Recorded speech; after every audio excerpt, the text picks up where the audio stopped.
Good evening. Still lush out there.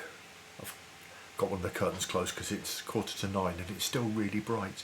Welcome to Dice and Bolts. This is the short video series where I look at the various different role-playing games on my shelves and give you a rundown of the core mechanics, the nuts and bolts, the dice and bolts as it were, of what makes them tick.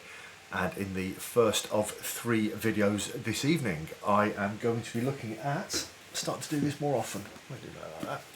It's actually 2 books, Heart and Spire. So these are from Rowan, Rook and Deckard. They are based on what is now called the Resistance engine. I think they've kind of OGL'd it, opened it up a bit, because Mana Project Studios are doing a game called Taz, T-A-Z, that's based on the same system. These are beautiful. I'd wanted them for absolutely ages. Took the opportunity to pick up. I've got the 5th anniversary of Spire that's got the extra content in it, and I've got a nice printing of Heart. They are beautiful games. This is a game about class warfare in a multiple mile high Spire city, Dark Elves versus Light Elves. And this is a game of exploring the twisting nether of Chaos Dungeon underneath said city. So they are one setting, 2 games, but they actually are quite different games in the terms of what they do. Spire is kind of like almost a procedural dungeon crawler, exploration kind of game, and Heart is very much a game of politics and so on. The core of the resistance mechanic is a load of d10s. Pool-based game, nice and simple. If you are trying to do something which is risky, you start off, you build your dice pool. You get 1 dice because you're trying to do something. If you have a relevant skill, you add an additional dice to your pool. If you have the relevant domain, now domains are kind of arenas within which you can apply your skills. So having the skill, let's have a look at the character sheet, having a skill in discernment, okay, is one thing, but there's a difference between discernment of technology and discernment of occult things. So if you've got the correct domain, you add an additional dice. If you have a mastery, you get an additional dice. And there may be chances where you would get another one, but generally speaking you're looking at 3 dice for something that you are trained in and you've got the relevant domain. You then roll your dice. You have a 5, a 1 and a 10, nice and simple.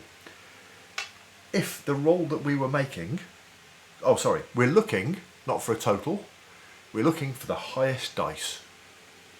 So with a 10 at the highest dice, absolutely fantastic. That is a critical success.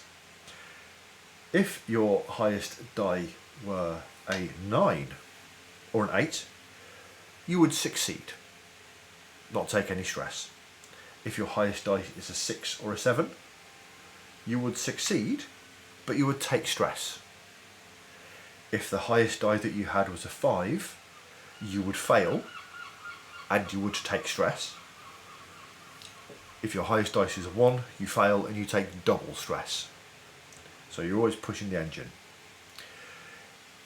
If you are then facing a task which is particularly dangerous or risky, if it's risky, you remove the highest result.